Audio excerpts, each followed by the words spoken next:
હર હર મહાદેવ। આજે શ્રાવણ મહિનાનો પહેલો દિવસ છે અને આજે તારીખ છે 13 અને 13 ઓગસ્ટના દિવસે અમે આવી ગયા છીએ આ સોમનાથ મહાદેવના દર્શન કરવા। મારી પાછળ તમે જો આ છે સોમનાથ મહાદેવનું મંદિર। અમે અહીંયા ઉનાળામાં આવ્યા હતા વિડીયો બનાવવા, ત્યાર પછી અમે ચોમાસામાં આવ્યા છીએ અને આજે તમને સોમનાથ મહાદેવના દર્શન કરાવવાના છે અને ઉપરથી નજારો તમને બતાવવાનો છે કે સોમનાથ મહાદેવના મંદિર ઉપરથી જે ડુંગર ઉપરથી નજારો કેવો લાગે છે। ચાલો।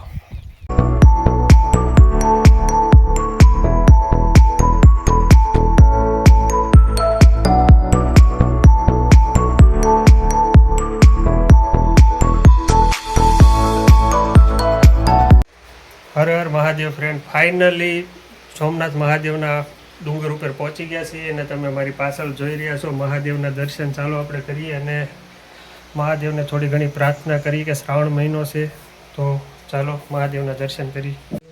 હર હર મહાદેવ। તો અમારા સોમિયા મહાદેવ છે ને ગુફામાં બિરાજે છે અને તમે જુઓ મહાદેવના દર્શન। આજે શ્રાવણ મહિનાનો પહેલો દિવસ છે અને આજે તારીખ છે 13 ઓગસ્ટ અને આજે છે ને અમે બપોરે આજે 12 વાગ્યા છે અને અમે બપોરે આવ્યા હતા કે પબ્લિક ઓછું હોય તો આપણો એક બ્લોગ બની જાય અને ભગવાનના બધાને દર્શન થઈ જાય સારી રીતે।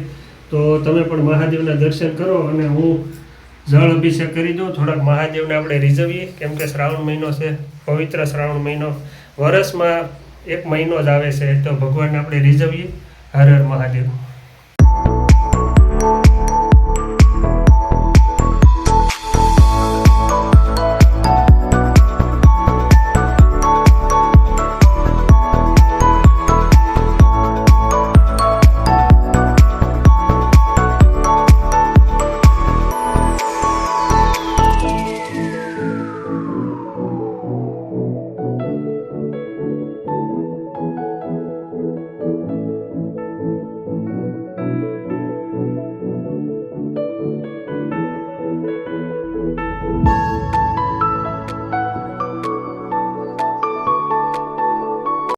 હર હર મહાદેવ। જય સોમનાથ મહાદેવ। સારી રીતે મહાદેવના દર્શન થયા, જળ અભિષેક કર્યું, ફૂલ ચડાવ્યા, ભગવાનને રીઝવા અને બધા માટે પ્રાર્થના કરી કે બધાને સુખ સંપત્તિ આપે અને બધાને સારી રીતે ખુશ રાખે।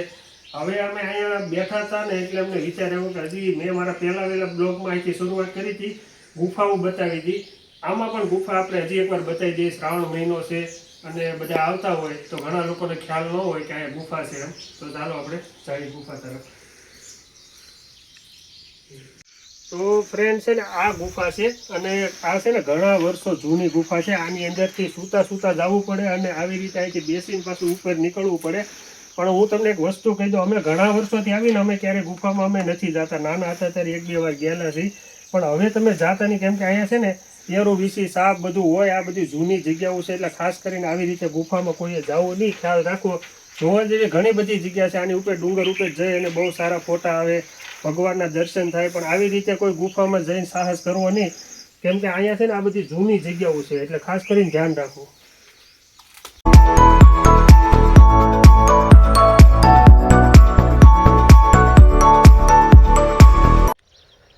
હર હર મહાદેવ ફ્રેન્ડ, ફાઇનલી અમે ડુંગર ઉપર પહોંચી ગયા છીએ અને મહાદેવના દર્શન થઈ ગયા ને આ શ્રાવણ મહિનાનો જે મેં તમને કીધું ને કે પહેલો દિવસ છે અને અમે હમણાં ચોમાસામાં છે ને આ જગ્યા ઉપર આવ્યા નહોતા, ફોટા પાડવા આવ્યા હતા, બ્લોગ નહોતો બનાવ્યો અને તમને હવે જે આનું ઉપરનું ડુંગરા ઉપરનું જે વ્યૂ છે ને એ તમને બતાવશું કે તમે આ પાછળ મારી જુઓ તો એકદમ હરિયાળી તમે જુઓ અને શ્રાવણ મહિનો આવે ને એટલે આ બધું છે ને પ્રકૃતિનો જે ખોળો કહેવાય ને આમ ખીલી ઉઠે, જે મજા આવે એકદમ, આપણને એમ થાય કે યાર આ 2 કલાક શાંતિથી બેસી અને નજારાનો અહેસાસ કરીએ એમ। ચાલો તમને બતાવીએ આ નજારો।